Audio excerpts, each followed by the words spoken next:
오늘 말씀의 제목은 말씀을 소망으로 붙드는 삶입니다. 말씀을 소망으로 붙드는 삶. 목회자로서 우리 성도님들의 그 가정을 신방을 하다 보면요, 목회자로서 시련을 당하고 또 고난 가운데 있는 성도들에게 위로와 또한 용기를 드리기 위해서 저희가 신방을 함에도 불구하고 오히려 이 성도들의 그런 어떤 삶의 모습들 때문에 오히려 목회자들이 더 진한 감동을 받고 또 도전을 받는, 또 위로를 받는 그런 경우들이 심심치 않게 있습니다. 그런 분들의 대부분은요, 말씀으로 고난을 이겨나가고자 정말 발버둥 치시는 그런 성도님들 때문입니다. 고난 속에서 좌절과 또한 시리에 빠지고 또 하나님과의 계획과는 하나님의 계획과는 어긋난 방향으로 그렇게 자신의 삶을 이끌어 나아가지 않고 오히려 그런 시련 속에서도 변함없이 말씀에 소망을 두고 또 말씀을 의지하며 그렇게 자신의 신앙을 다잡으면서 그런 고난을 이겨나가시는 그런 분들의 의연한 모습들을 보면 목회자로서도 절로 고개가 숙여지고 또 마음에 큰 감동이 찾아온다는 것이죠. 우리는 요즘에 이 시편 119편, 시편에서 가장 긴 이 시편의 말씀들을 계속해서 묵상을 하고 있습니다. 시편 기자가 고난과 시련 속에서도 오직 그럼에도 불구하고 오직 주의 말씀을 의지하며 말씀을 자신의 진정한 소망으로 삼고 그 고난을 극복하고자 하는 그런 고백의 시들을 우리가 지금 살펴보고 있는데요. 오늘 우리가 읽은 내용도 그러합니다. 오늘 새벽에는 오직 말씀을 소망으로 붙드는 삶. 이 시편 기자가 고백한 것처럼 고난과 또한 시련이 찾아옴에도 불구하고 그럼에도 불구하고 여전히 주의 말씀을 소망으로 품고 사는 그러한 삶이 과연 어떠한 삶인가? 시편 119편의 기자의 고백을 통해 함께 은혜를 나누어 보고자 합니다. 고난 속에서 말씀을 소망으로 삼는 삶은 과연 어떠한 삶일까요? 첫 번째로, 계속되는 고난 속에서도 주의 말씀에 소망을 두고 진정한 형통을 바라는 삶이다 라고 하는 것입니다. 계속되어지는 고난 속에서도 주의 말씀에 소망을 두고 진정한 형통을 바라는 삶, 바로 그것이 주의 말씀에 소망을 두는 삶이다. 여러분, 오늘 본문 81절부터 88절까지의 이 내용은요, 히브리어 22개의 자음 가운데에서 특별히 카프라고 하는 단어가 있어요. 카프라고 하는 그 단어로 시작되어지는 내용을 담고 있습니다. 그 내용들은 대부분 이 고난의 현실 속에서도 자신은 변함없이 하나님을 의지하고 또 하나님의 말씀을 의지하고 바라겠다, 여전히 주의 도우심을 구하겠다라고 하는 어떤 그런 고백을 이야기하고 있는 것입니다. 그런데 그 내용들을 더욱더 자세히 보시면요, 한번 81절을 보실까요? 나의 영혼이 주의 구원을 사모하기에 피곤하오나 나는 주의 말씀을 바라나이다. 83절도 보십시오. 내가 연기 속에 가죽부대같이 되었으나 주의 율례를 잊지 아니하니이다. 마지막 87절입니다.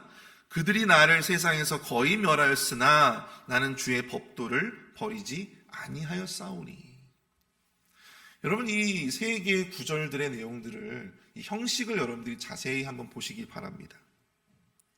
나의 영혼이 주의 구원을 사모하기에 피곤하지만 나는 그럼에도 여전히 주의 말씀을 바라겠습니다. 내가 연기 속에 가죽부대같이 되었지만 그럼에도 불구하고 나는 여전히 주의 율례를 잊지 않겠습니다. 그들이 나를 세상에서 거의 지금 멸할 지경에 와 있지만 그럼에도 불구하고 나는 여전히 주의 법도를 버리지 않겠습니다. 여러분, 우리가 주의 말씀에 소망을 둔다고 할 때요, 우리가 기대하고 우리가 기도하는 가장 아름다운 그림은 무엇입니까? 우리가 고난 속에서 하나님을 변함없이 의지하고 또 소망의 끈을 놓지 않았더니 하나님께서 나를 극적으로 구원해 주시고 나를 치료해 주시고 나를 살려 주시고 또한 나의 원수들로부터 나를 구해내시고 나로 하여금 내가 살아있을 때, 내가 지금 이렇게 눈으로 목도할 수 있을 때 원수들의 멸망을 지켜볼 수 있는 것, 또 나의 진정한 회복, 나의 진정한 치료, 나의 진정한 생명을 온전히 내가 경험할 수 있는 것, 그것 아니겠습니까? 그런데 오늘 본문의 기자의 삶은 어떻습니까? 그런 극적인 구원의 모습과는 조금 거리가 있어 보입니다. 자신의 영혼이 주의 구원을 사모했지만 현실적으로 나아지지 않고 있어요. 그런데 그럼에도 불구하고 그는 여전히 주의 말씀을 의지하겠다고 하는 것입니다. 계속되는 고난 속에서 그의 삶은 연기 속의 가죽 부대같이 되었다고 합니다. 이 연기 속의 가죽 부대라고 하는 이 센텐스, 이게 과연 어떤 의미일까요?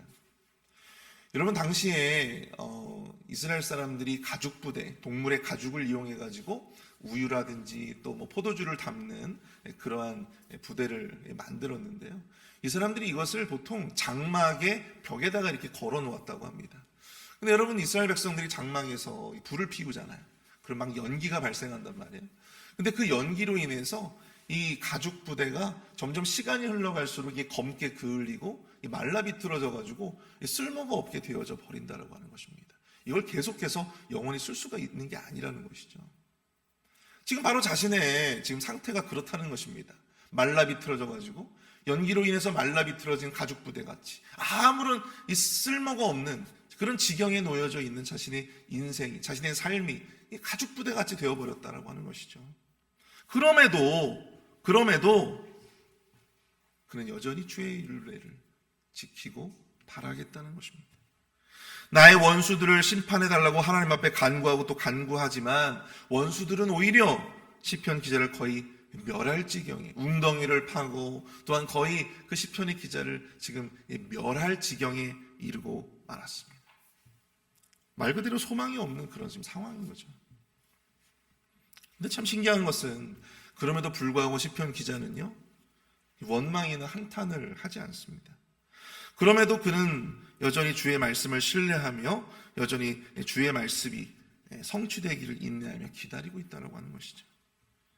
여전히 주의 말씀을 바라고 여전히 주의 율례를 잊지 않고 그는 여전히 주의 법도를 버리지 않겠다. 그렇게 지금 하나님 앞에 고백하고 있는 것입니다.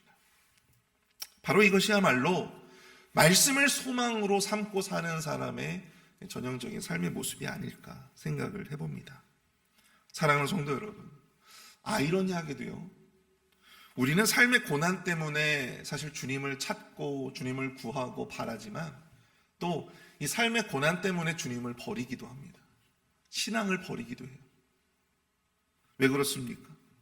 주의 말씀을 따르고 또 주님 앞에 헌신한 만큼, 주님의 말씀에 의지하고 그것을 바란 만큼 자신의 이 현실이 나아지지 않고 있기 때문이죠. 자신의 고난과 이 시련들이 물러가지 않기 때문이에요.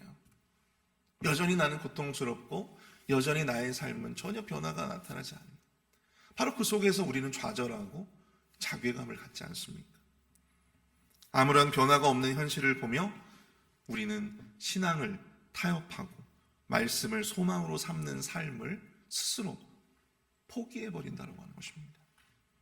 그러나 최후의 승자는 결국 말씀을 붙들고 끝까지 주의 말씀을 소망했던 자들, 주의 말씀을 소망을 품고 인내하였던 자들인 줄 우리는 기억해야 할 줄로 믿습니다. 여러분들 요셉의 인생을 한번 보세요. 여러분, 그의 인생의 초반은요, 남부러울 것이 없었습니다. 아버지의 전폭적인 신뢰와 전폭적인 사랑을 받았잖아요. 그리고 하나님께서 그에게 꿈과 비전도 주셨어요. 그런데 형제들의 배신으로 그의 인생은 나락의 길로 빠지게 됩니다. 미디안 상인들에 의해서 애굽의 노예로 팔리게 되잖아요. 보디발 장군의 간호가 되었습니다. 그러나 그럼에도 불구하고 성경에는 뭐라고 나와 있는 줄 아십니까? 하나님은 그런 그와 여전히 함께 하셨고 또 그가 형통한 자가 되었다라고 하는 거예요.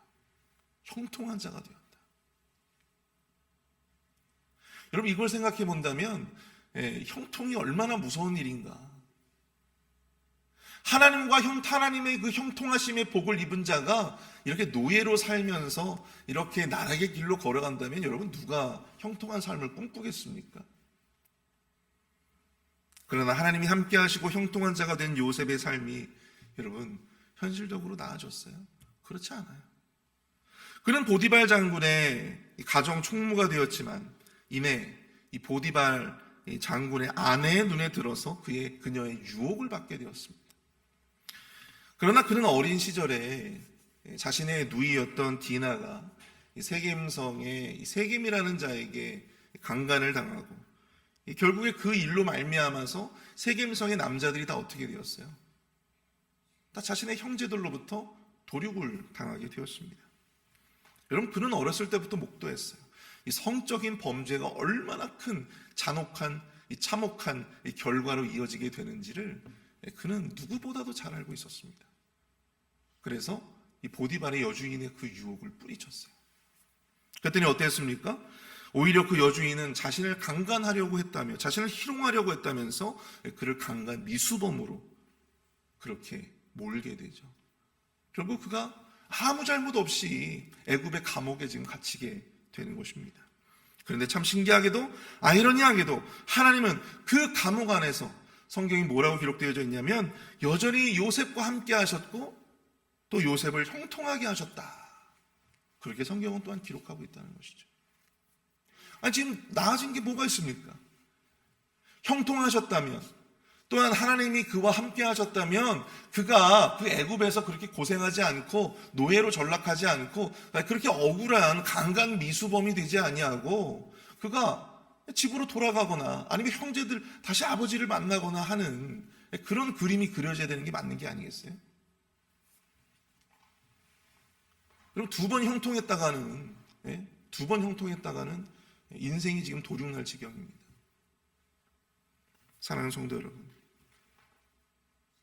형통한 삶이라고 하는 것은 내가 원하는 대로 흘러가는 삶이 아닙니다. 내가 주인이 되어서 내가 뜻하고 내가 기도하고 내가 바라는 대로 이루어지는 삶이 형통이 아니에요. 하나님의 계획대로 하나님의 뜻대로 흘러가는 삶이야말로 진정한 형통의 삶인 줄 믿습니다.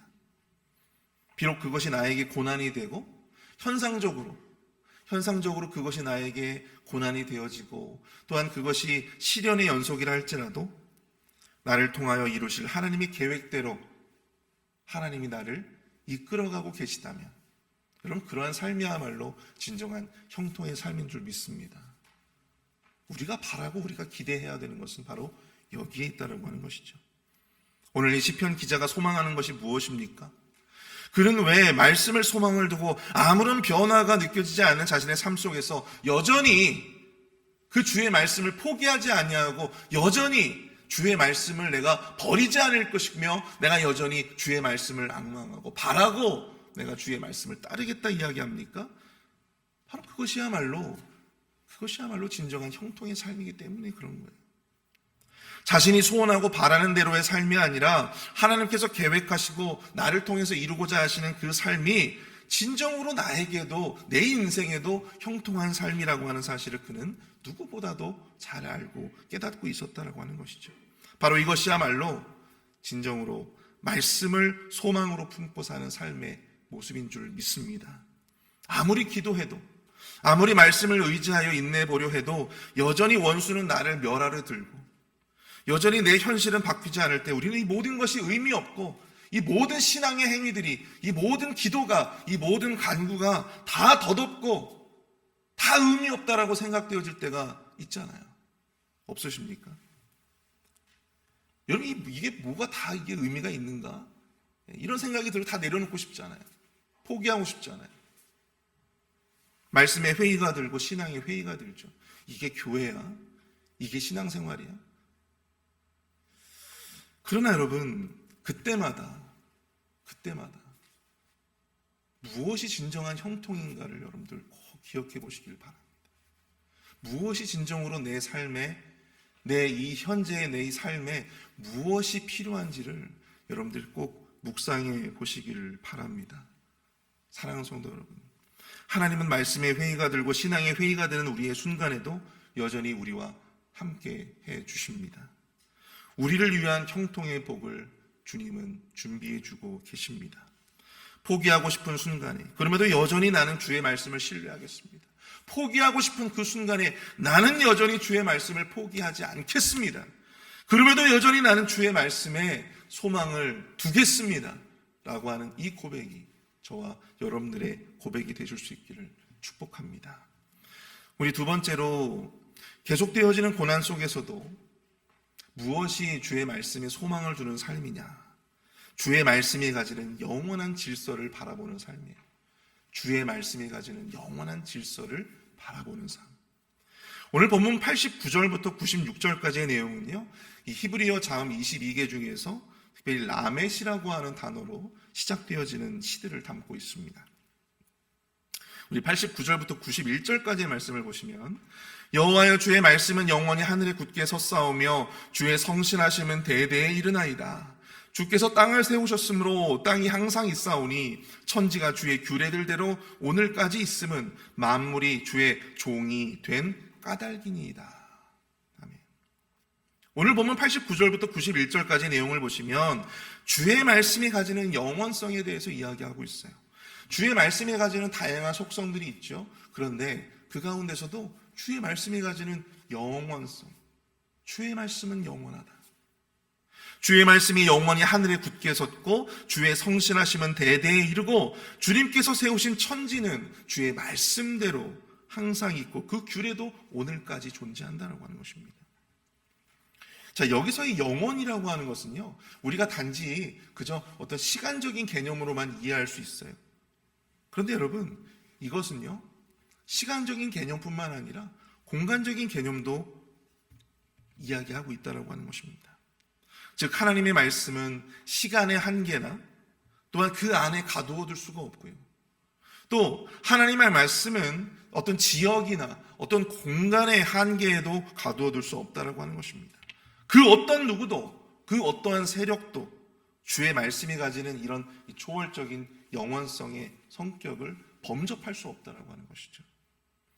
바로 이것이 오늘 시편 119편의 기자가 가지는 기본적인 신앙의 고백이고요. 또 그가 그럼에도 불구하고 여전히 주의 말씀을 의지하고 주의 말씀을 소망하고자 하는 이유이기도 하다는 것입니다. 사랑하는 성도 여러분, 하나님의 말씀은 시대와 장소를 뛰어넘습니다. 이곳에서는 진리인 것이 다른 곳에서는 진리가 아닌 것이 아니다라고 하는 것이죠. 여러분, 미국에서 우리가 살면서 미국에서는 이게 진리이고 이것이 아주 중요한 것인데 한국에 가면 또 그것이 아닌 것들이 많이 있잖아요. 주의 말씀은 그렇지 않다는 것입니다. 주의 법은 그렇지 않다는 거예요. 주의 법은 언제 어디서나 동일하게 역사되어지고 또 적용되어진다라고 하는 것입니다. 말씀이 역사와 세상의 질서가 된다. 이것이 과연 무슨 말입니까? 그 누구도 어떤 세력도 말씀의 질서 안에 거할 수밖에 없다라고 하는 것을 의미하는 거예요. 질서를 여러분들 거스를 수 있습니까? 없습니까? 우린 여러분들 질서를 거스를 수가 없어요. 현상적으로 질서가 무너지는 것 같고 또 현상적으로 우리가 보면 이 혼란스러운 세상이 되어지는 것 같아 보여도 여러분, 세상이 운영되어지는 나름의 질서가 존재한다라고 하는 것입니다. 근데 그 질서가 뭔지 아세요? 바로 말씀의 질서라고 하는 거예요.